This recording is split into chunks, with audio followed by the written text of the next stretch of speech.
కూతుర్ని బాగా చూసుకుంటాడంట రాజేంద్ర ప్రసాద్ గారు.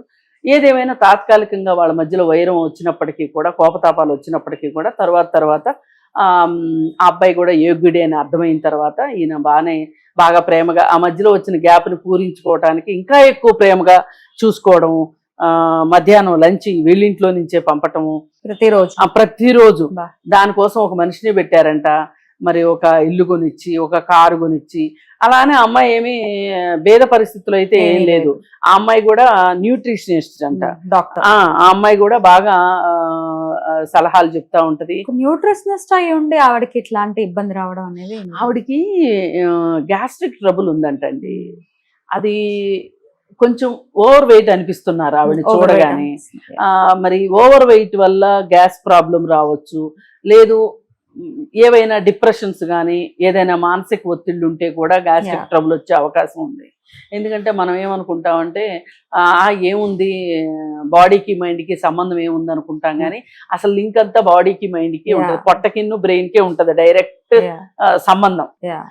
మరి ఆ అమ్మాయి మరి ఏమన్నా తెలియని బాధలు ఏమన్నా ఉన్నాయా, మరి ఏ రకంగా చూసినా కానీ పైకి కనిపించడానికి భర్త సరిగానే పనిచేసుకుంటున్నాడు, ఈమె పనిచేసుకుంటుంది, తండ్రితో సంబంధాలు పునరుద్ధరించబడ్డాయి, మళ్ళీ వీళ్ళ అమ్మాయి కూడా సినిమాలో బాలనటిగా వచ్చింది. మరి ఈ పరిస్థితుల్లో మరి ఏమైనా సరే కాస్త డబ్బులు లేని వాళ్ళు ఇవన్నీ ఆలోచించే తీరిక ఓపిక ఉండదు వాళ్ళకి. డబ్బులున్న వాళ్ళకైనా వాళ్ళ ఆరోగ్యం పట్ల వాళ్ళు శ్రద్ధ వహించాల్సిన అవసరం ఉందేమో అని అనిపిస్తుంది ఈ ఘటన ద్వారా. ఎందుకంటే డబ్బులు ఒక్కటే ఉన్నంత మాత్రాన, మనం ఖరీదైన హాస్పిటల్కి వెళ్ళినంత మాత్రాన ప్రాణాపాయం నుంచి తప్పించుకుంటాం అనేది నాట్ అట్ ఆల్ పాసిబుల్ కాదనిపించింది. ఎందుకంటే ఆమె వెళ్ళింది గ్యాస్ట్రిక్ ట్రబుల్ మూలాన హాస్పిటల్కి వెళ్ళింది, ఆమె గుండెపోటుతో వెళ్ళాల. ఆ వైద్యం జరిగే ప్రాసెస్ లో ఆమెకి గుండెపోటు వచ్చింది. మరి ఎందుకు అలా జరిగింది ఏంటి అనేది ఇంకా కొంచెం కొన్నాళ్ళు పోతే ఏమైనా వివరాలు రావచ్చు. డెఫినెట్లీ పోస్ట్ కోవిడ్ ఎఫెక్ట్స్ అని చాలా మంది అనేస్తున్నారు. చాలా ఎలా చనిపోయినా ఏది ఉన్నా కూడా ఇప్పుడు ఇంచుమించు 2 ఏళ్ల పై మాట, 2 ఏళ్ళు 3 ఏళ్ళు ఈజీగా అవుతుంది. సో ప్రతిదీ కోవిడ్ కి రిలేట్ చేస్తూ మాట్లాడటం, వ్యాక్సిన్ కి రిలేట్ చేస్తూ మాట్లాడుతుంటే చాలా మంది డాక్టర్లు కూడా ఖండించారు, బాబు వ్యాక్సిన్ పనితీరు ఇన్నాళ్లే ఉంటుంది, దాని తర్వాత దాని ప్రభావం ఏమి ఉండదు అంటూ చాలా మంది డాక్టర్స్ స్పందించారు. అంటే చెప్తున్నారు కానీ అండి, ఏదేమైనా ఈ కోవిడ్ తర్వాత ఈ వ్యాక్సిన్స్ తర్వాత ఆరోగ్యాలు పాడైన మాట అయితే వాస్తవం. ఇప్పుడు నా మటుకు నాకు కోవిడ్కి వ్యాక్సిన్ చేయించుకోమన్నారని 2 వ్యాక్సిన్లు వేయించుకున్నాను. కొంతమంది బూస్టర్ డోస్ కూడా వేయించుకున్నారు. మీరు వేయించుకున్నారా? నేను బూస్టర్ వేయించుకోవాలంట. బూస్టర్ ఇంకా ఎఫెక్ట్ చూపించింది, ఇంకా ఎఫెక్ట్ అంట. అయితే మొన్న ఈ కోవిడ్ తర్వాత జ్వరం రానివ్వండి, ఏదైనా రానివ్వండి, అంత ఒక పట్టాన వదిలిపెట్టట్లా. ఇప్పుడు జ్వరం ఉందండి, మన చిన్నప్పటి నుంచి వైరల్ ఫీవర్ సంగతి మనకు తెలిసిందే. వైరల్ ఫీవర్ అంటే కొంచెం ఎక్కువ నీరసం ఉంటుంది అనేది తెలుసు మామూలు జ్వరం కన్నా. కానీ ఈసారి న్యూరో వైరల్ వచ్చింది అని చెప్తున్నారు. ఈ న్యూరో వైరల్ వల్ల జ్వరం వచ్చిన తర్వాత 2 నెలలకు కానీ 3 నెలలకు కానీ ఒళ్ళు వాపులు ఉండటము, నరాల మీద బాగా పనిచేయటము, నరాలు వాయటము, నీరసము, ఈ వాపుల వల్ల అంటే ఇన్ఫ్లమేషన్ వల్ల ఒళ్ళు నొప్పులు ఎక్కువగా ఉండటము, ఇదంతా చూస్తున్నాం. ఒక రకంగా నేను కూడా చాలా ఇబ్బంది పడుతున్నా. ఇంకా సెట్ కాలేదు. జ్వరం వచ్చి 2.5 నెలలు, దగ్గర 2.5 నెలలు ఏంటి, ఇంకొక 4 రోజులు పోతే 3 నెలలకు కూడా కోలుకోలేదు అంటే చాలా నొప్పులుగా ఉన్నాయండి. డాక్టర్స్ చెప్పేది ఏంటి అంటే దీనిలో చికెన్ గున్యా వేరియంట్ కూడా ఉంది కాబట్టి టెస్ట్ లో మళ్ళీ చికెన్ గున్యా అని రావట్లేదు. మరి ఏంటండి అని అంటే ఇంతేనండి, వారం రోజుల్లో తగ్గిపోవచ్చు, నెలకు తగ్గొచ్చు, 2 నెలలకు తగ్గొచ్చు, లేదంటే 6 నెలలకైనా తగ్గొచ్చు, లేదు ఇంకా కొంచెం కూడా ఎక్స్టెంట్ కావచ్చు అనేది. ఇది వయసు తక్కువ ఉన్న వాళ్ళకి కొంచెం త్వరగా రికవరీ ఉంటుంది. ఇప్పుడు ఏజ్డ్ వాళ్ళకి ఏదైనా రోగనిరోధక శక్తి తక్కువగానే ఉంటది కాబట్టి ఇబ్బంది పెడుతున్నాయి. అసలు ఈ రోజుకి మన నోరు తెరిస్తే ఆ జ్వరాన్నే గుర్తు చేసుకోవాల్సిన పరిస్థితి వస్తుంది. అంటే ఏదేమైనా కోవిడ్ ఎఫెక్ట్ మనుషుల ఆరోగ్యాల మీద మటుకు బాగానే ఉంది అనేది అర్థమవుతుంది.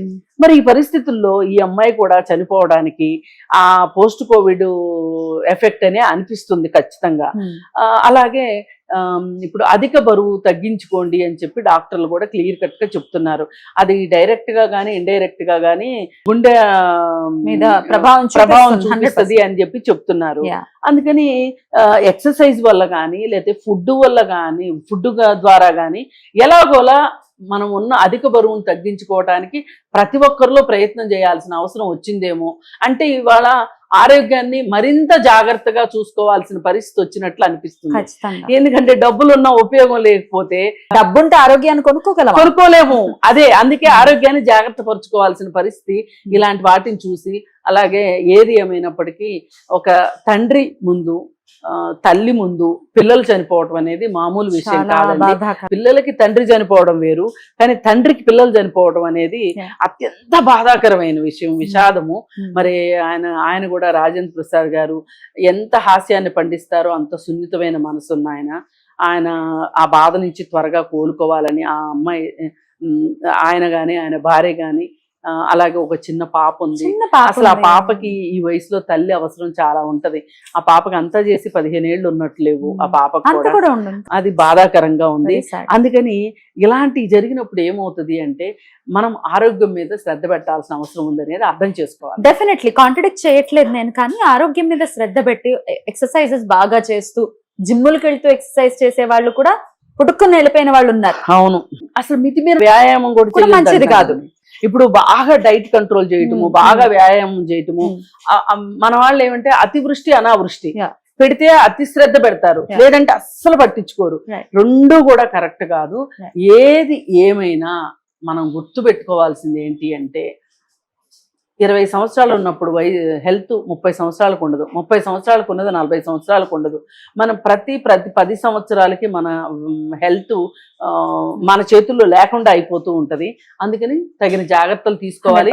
అలాగే మెడికల్ టెస్టులు చేయించుకోవటం పీరియాడికల్ గా మన హెల్త్ మీద మనం వ్యాయామం మీద తిండి మీద మనం కాన్సన్ట్రేట్ చేయాలి. డెఫినెట్లీ లైఫ్ స్టైల్ మీద కూడా, ఎందుకంటే టైం కాని టైంలో పడుకోవటం, ఎప్పుడు పడితే అప్పుడు బర్గర్లు పిజ్జాలు అర్ధరాత్రులు తినటం అనేది డెఫినెట్ గా ఇంపాక్ట్ చూపిస్తుంది. ఇప్పుడు చూపించకపోవచ్చు, సంవత్సరం